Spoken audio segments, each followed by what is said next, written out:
1543 después de Cristo, año 13 del reinado del rey Tabinsueti. Nuestra conquista de Baja Birmania atemoriza a los jefes guerreros San. Convocaron a sus aliados, el reino de Aba y el poderoso pueblo arakanés, para unirse contra nosotros. Mi rey y yo marchamos hacia Alta Birmania, a través de la ruta de peregrinaje a Pagan, la ciudad de los 10.000 templos. Desde allí, los antiguos reyes gobernaron un pueblo birmano unido. Si mi rey quiere controlar toda Birmania, ha de ser coronado en Pagan. Marcharé al frente del rey para asegurar la antigua ciudad y preparar la coronación. Con mi ayuda y la bendición de los Nats, mi hermano cumplirá el destino que le fue profetizado.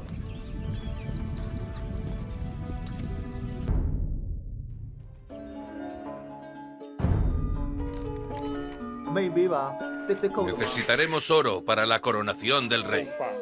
Los monjes de Pagan nos ayudarán si defendemos sus monasterios y las reliquias que contienen.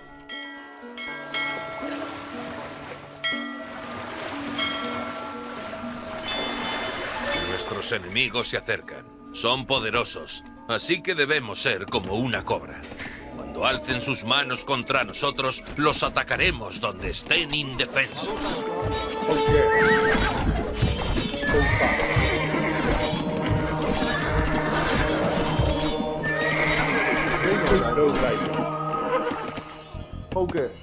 Amigo, Taima.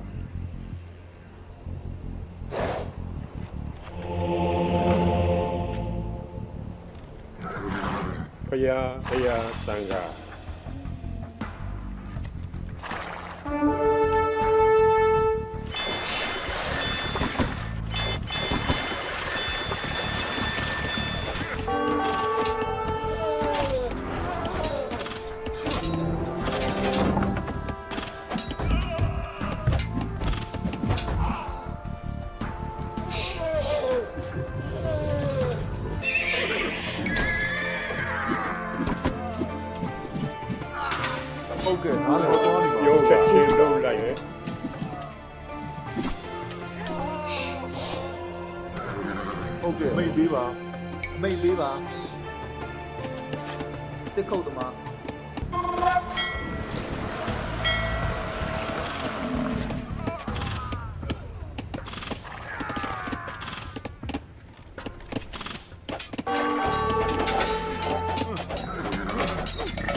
Paya Tanga.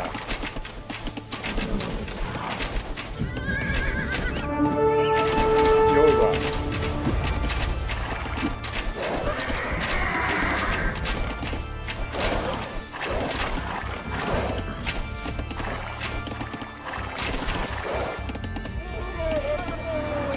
Amigo, Taima. September.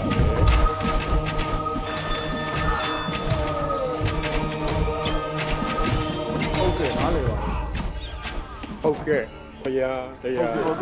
Amigo, Taima. Hey, you know, low light, man.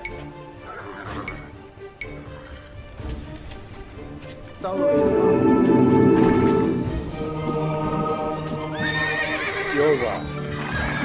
Okay.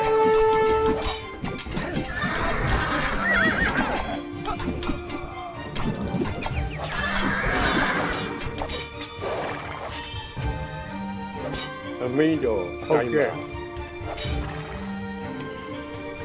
Amigo, Yoga. Okay. Amigo,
အမင်းတော်တိုင်းပါ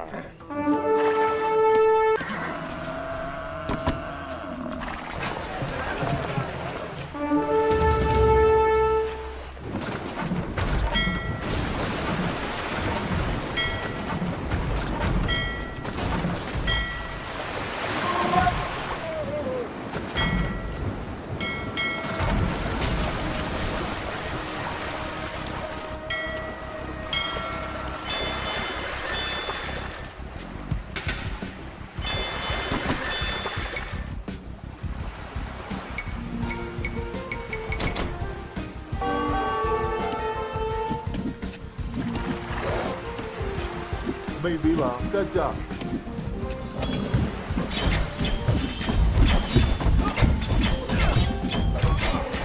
ဟုတ်ကဲ့ဟုတ်ပါပြီ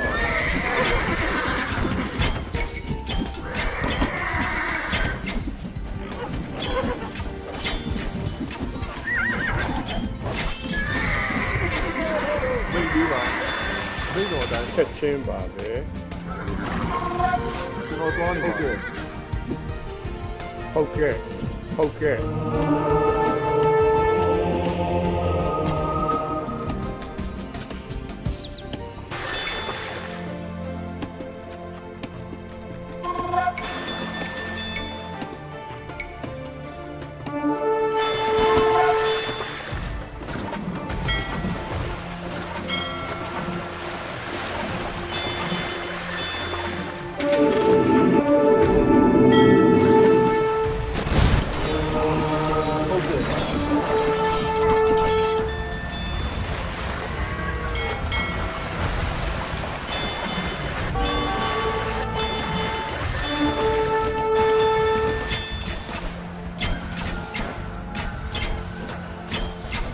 မိတ်တော်တိုင်းပါ ဟုတ်ကဲ့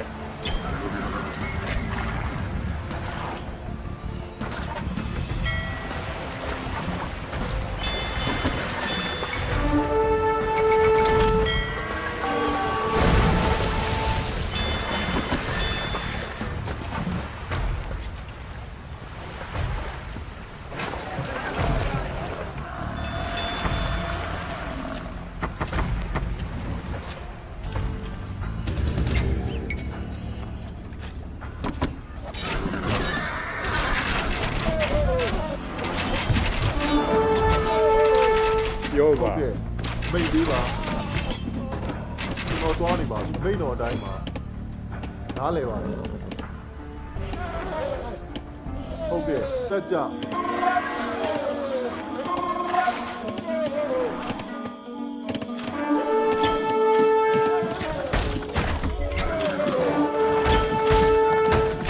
မိတ်ပေးပါဟုတ်ကဲ့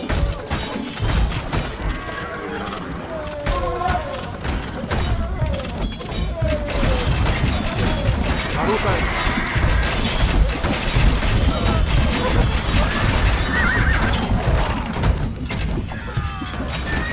မိတ်တော်တိုင်းကျွန်တော်သွားနေပါပြီ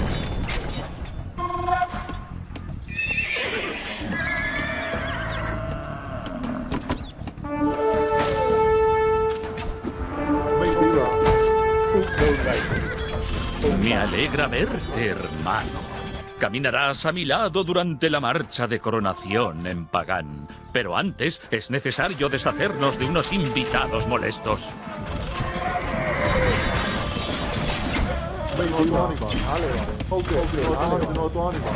မိတ်တော်တက်ကြဟုတ်ကဲ့ဟုတ်ကဲ့အားလုံးသွားနေပါအားလုံးတိုင်းမိတ်ပေးပါမိတ်တော်တက်ကြဟုတ်ကဲ့မိတ်ပေးပါအားလုံးတိုင်း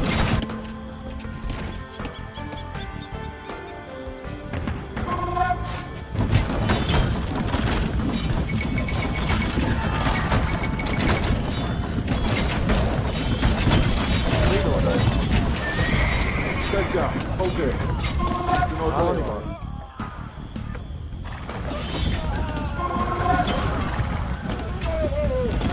အားလုံးတိုင်းကြမိတ်တော်တိုင်းမိတ်ပေးပါအားလုံးတိုင်း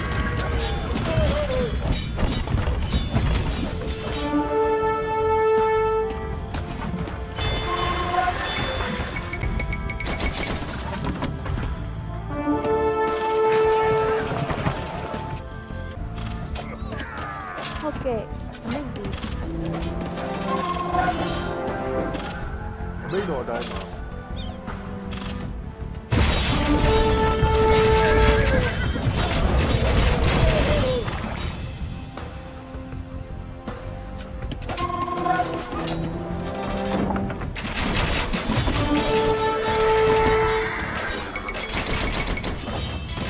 မိန်ပြီးပါလက်ကြ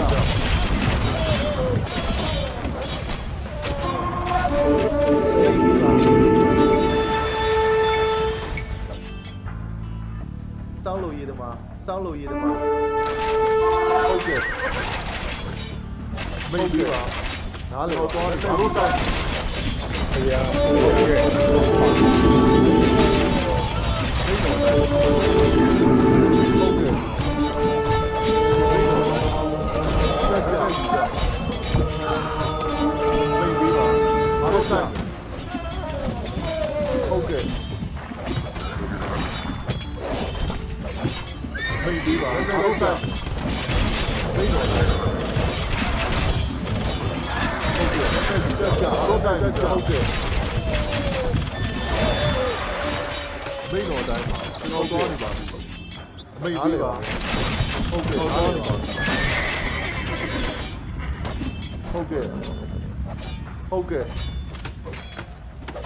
မိတ်တော်နားလေပါမိတ်ပြီး ကျွန် ပါ တော်သွားနေပါ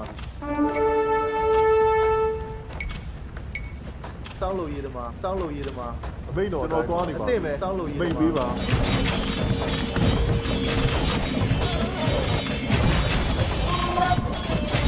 နားလေဟုတ်ကဲ့မိတ်ပြီးပါ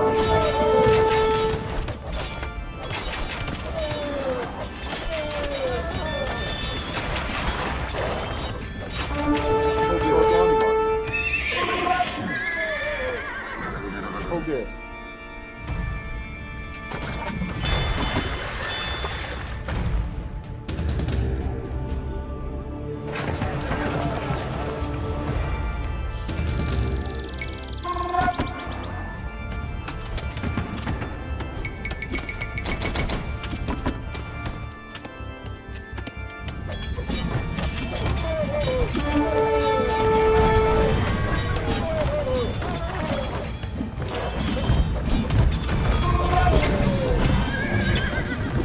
ဟုတ်ကဲ့မိတ်တော်နားလေပါတယ်ကျွန်တော်သွားနေပါတယ်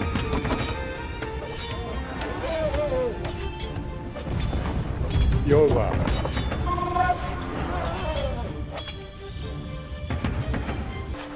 မိတ်တော်အတိုင်းပါ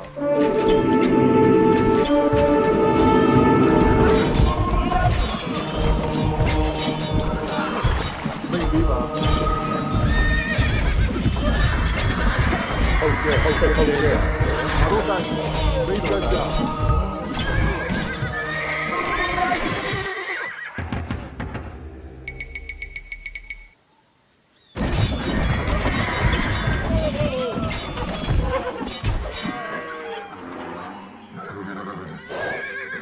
ဟုတ်ကဲ့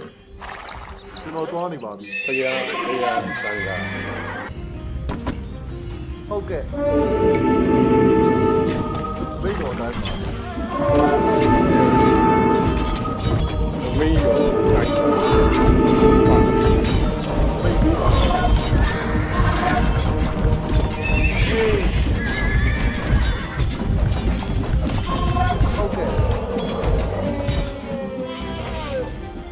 ဟုတ်ကဲ့မိတ်ပြီးပါ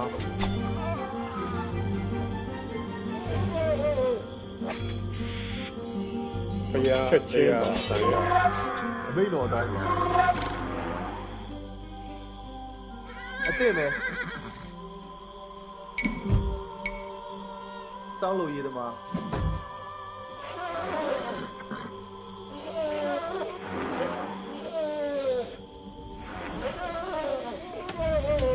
ဟုတ်ကဲ့အမိတ်တော်တိုင်းပါဟုတ်ကဲ့ ဟုတ်ကဲ့သူ့လုံးလိုက်မယ်ဟုတ်ကဲ့ ဟ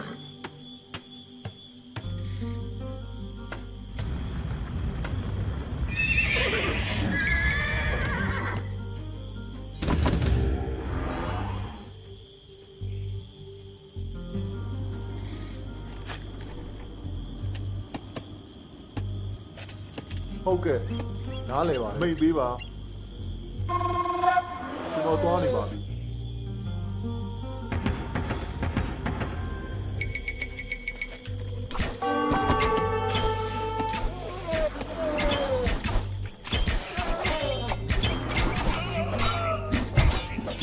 အမင်းတော်တိုင်းပါလုံးလိုက်ပါဘုရားဟုတ်ကဲ့လုံးလိုက်ပါ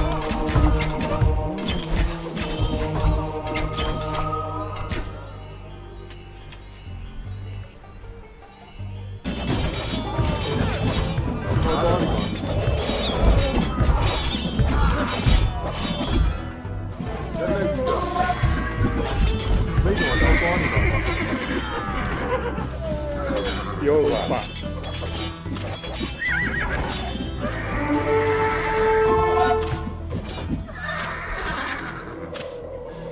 မိတ်ပေးပါဟုတ်ကဲ့ဟုတ်ကဲ့ ဘုရားသံဃာဟုတ်ကဲ့ပါ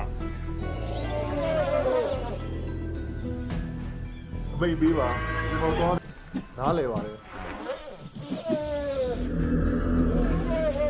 ပြောပါချက်ချင်းပါပဲ ဟုတ်ကဲ့မိတ်ပေးပါကျွန်တော်သွားနေပါပြီ အမင်းတော်တိုင်းပါချက်ချင်းပါပဲ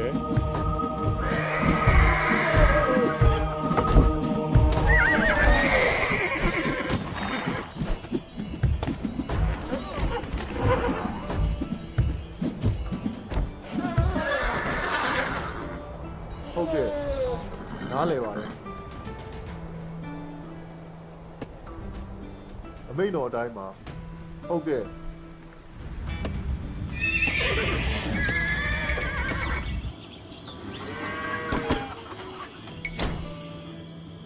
ဟုတ်ကဲ့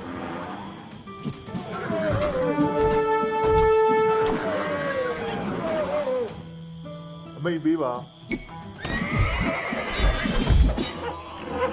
ပြောပါ အမိတ်တော်အတိုင်းပါဟုတ်ကဲ့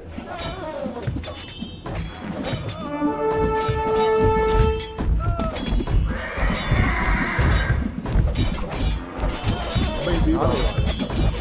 ငါတို့တိုင်းကြည့်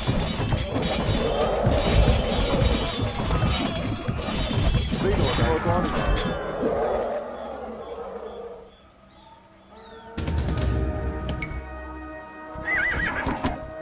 အမင်းတော်တိုင်းပါ ဟုတ်ကဲ့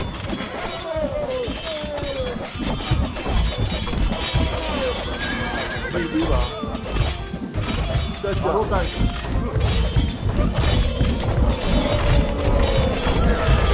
တရားသံဃာ မိတ်တော်အတိုင်းပါ ဟုတ်ကဲ့လိုက်မယ် ဟုတ်ကဲ့နားလည်ပါတယ်ကျွန်တော်သွားနေပါပြီ ဟုတ် ကျွန် ကဲ့ တော်သွားနေပါပြီ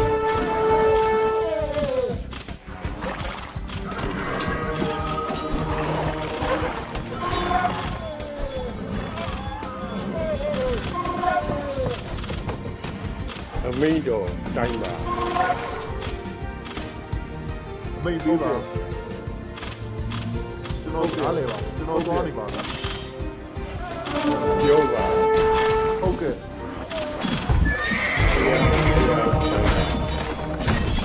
မိတ်တော်လက်ကြဟုတ်ကဲ့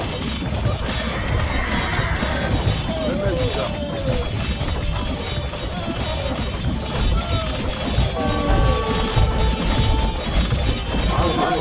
အားလေပါဟုတ်ကဲ့ငါတို့တိုင်းမင်းတို့တိုင်း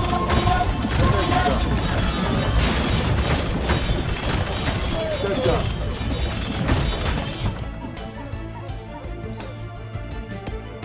မိတ်ပြီးပါ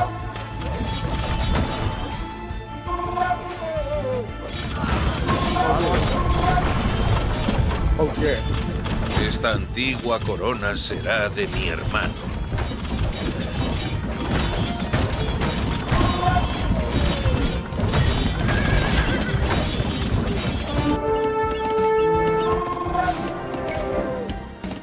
ဟုတ်ကဲ့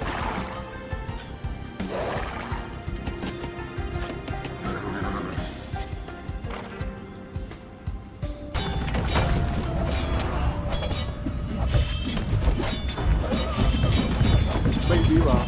ဟုတ်ကဲ့လုပ်လိုက်ပါမယ် ဟုတ်ကဲ့နားလည်ပါမိတ်ပေးပါ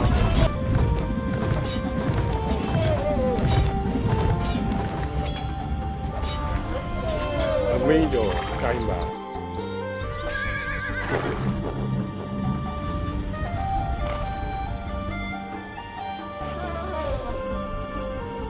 ကျွန်တော်သွားနေပါပြီ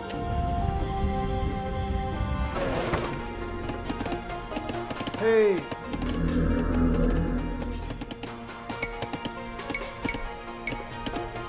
ဆောင်းလို့ရမှာ မိတ်တော်အတိုင်းပါဟုတ်ကဲ့နားလည်ပါတယ်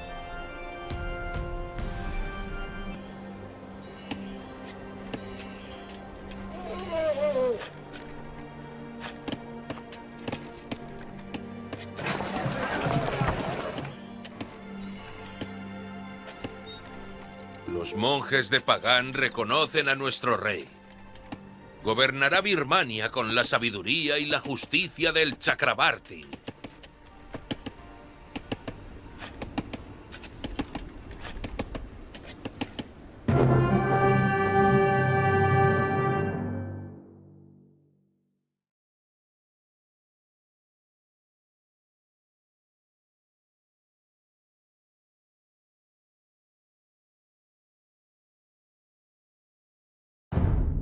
Nuestro pueblo es poderoso bajo el rey Tabinsueti.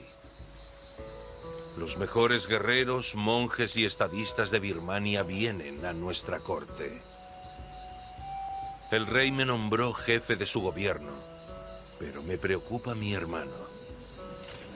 Un hombre que dice venir de Portugal se presentó ante la corte y dejó encantado al rey con su comportamiento exótico y su buen vino. Temo que el camino bendito que hemos transitado juntos